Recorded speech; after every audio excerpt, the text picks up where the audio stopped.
Okay, this is Janae Hunt. I'm interviewing Ms. Doris Manuel. Um, this is for the Media and Society Oral History Project.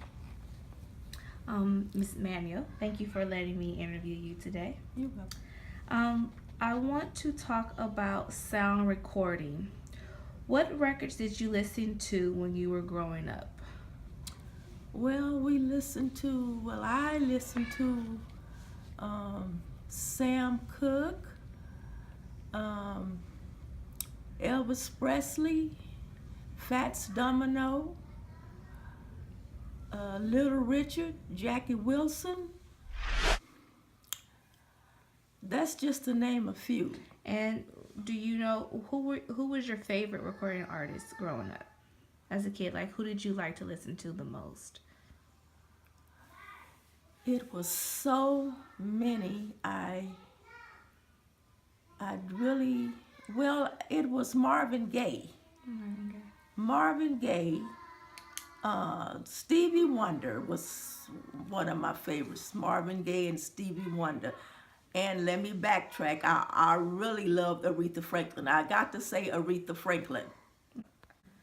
Okay, so what about how did you find out about these artists that you were listening to growing up? Who introduced you to the music? Well, no one particularly introduced me to the music. We would just listen to we had records, like 45 records, and we would go to a store called Dawson's of Hollywood that was on Vernon in Los Angeles, and we would get those records, and then we would have the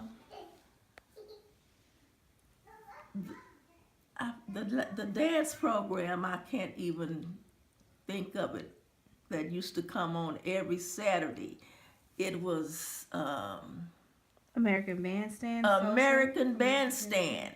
Mm-hmm. A lot of the artists would be on American Bandstand, and we would look at American Bandstand every Saturday, and that's where I heard most of the music. Was there music that your parents did not allow you to listen to? Well, they let us listen to it because, matter of fact, that was the only thing we could look at. Really, was American Bandstand, that dancing program, but they didn't mind us listening to that. Okay. It was good, clean music, so they didn't mind. What did your parents think about records and record players? Like, who purchased your record player in your home? My dad. Your dad. They didn't mind us having record players. How do you think the music recordings or sound recordings were different for you versus your children while they were growing up? What do you think is different between the music you listen to and the music your kids listen to? The difference is when I was growing up, they didn't have a lot of foul language. They wasn't doing a lot of rapping. It was all clean words. It was just music that meant something, that had a meaning to it. Mm-hmm. To me, the music today is, some of it have meaning, but not like it was back in the day.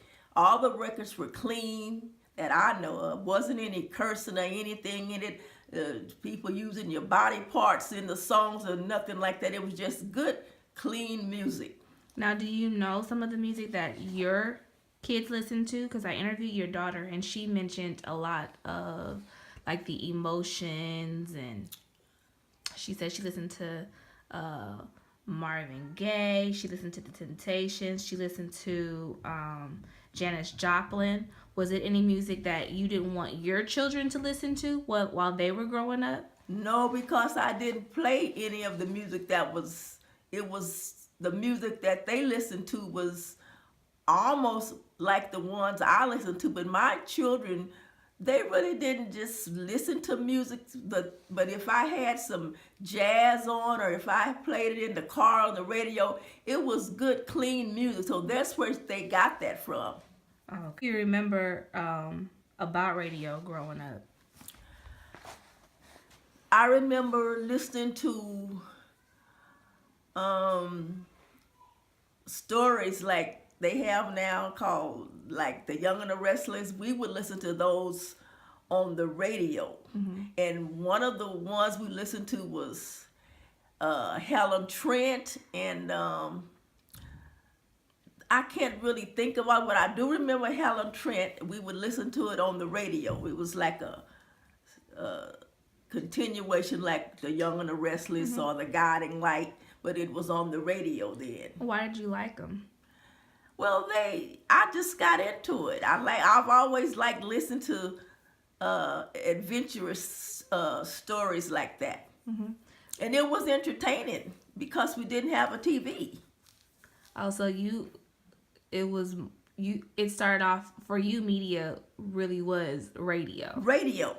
We would listen to the baseball games on the radio, like the Dodgers when they were playing at Wrigley Field back in the 50s. And we would listen to ball games and baseball games and things like that on the radio because we didn't have TV then. Okay. Do you have any specific memories of your childhood, like you and your family sitting around listening to a program on the radio or anything like that? Yeah, we sat around and listened to the boxing and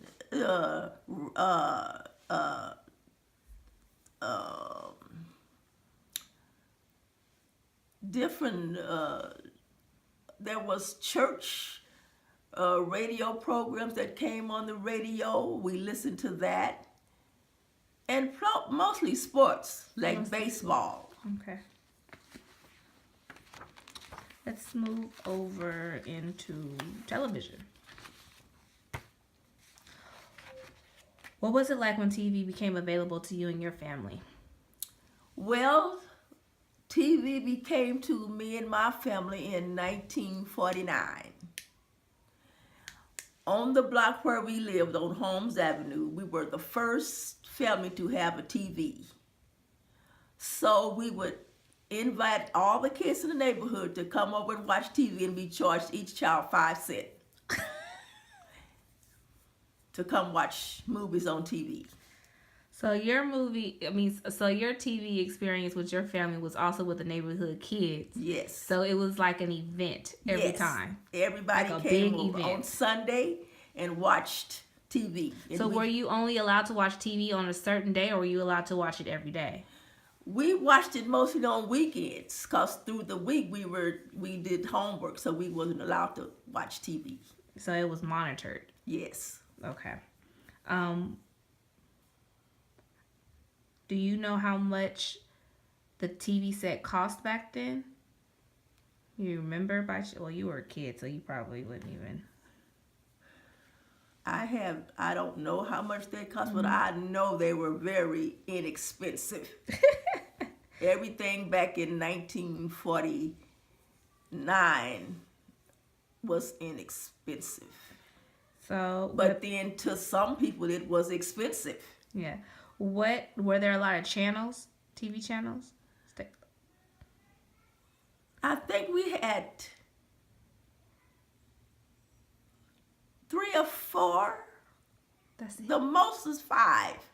Oh, wow. Yes. Do you remember what type of things were on TV at that time? Yes. There was movies called The East Side Kids, The Little Rascals, Hopalong Cassidy, The Lone Ranger,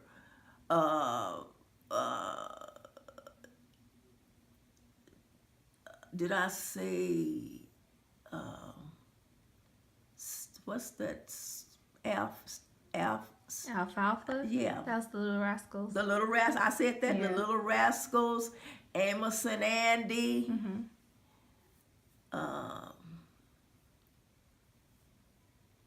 Yeah, Amos and Andy was one show. And that's about it. Lassie, did I say Lassie? Lassie.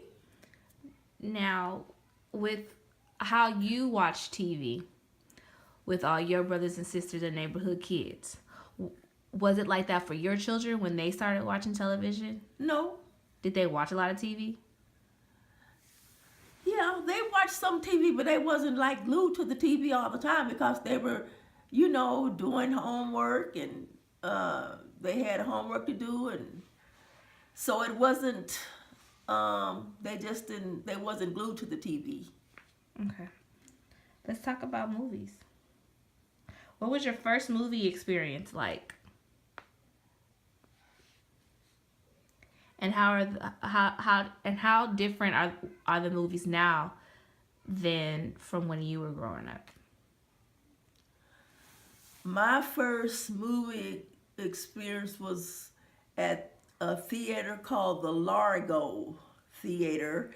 It was in downtown Watts, downtown on 130. Back then, it was downtown Watts in the South Los Angeles area on 103rd, and it was the Largo Theater. So do you remember what movie you saw by chance? I do not remember the movie I saw back then. Well, what's your favorite movie? Or what are some of your favorite movies? Whatever Happened to Baby Jane? Hush, Hush, Hush, Sweet Charlotte.